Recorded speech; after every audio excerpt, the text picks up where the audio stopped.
બાળકો, સરસ મજાનો ગુલાબ કરી દો. રામ રામ ને સીતારામ. એક ક્રિયા ગીત ગઈશું. એક કેતા ઊભા થા, બે કેતા બેસી જાઓ, બે કેતા ઊભા થાવ, બે કેતા કૂદકા મારો, ત્રણ કેતા ચપટી વગાડો,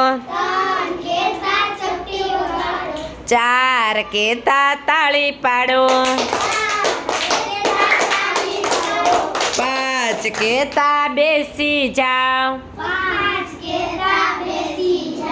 છ કેતા સૂઈ જાઓ, સાત કેતા માથે હાથ, આઠ કેતા ઊભા થાવ, નવ કેતા નાચો, 10 કેતા ડિસ્કો કરો. મજા આવી? સરસ.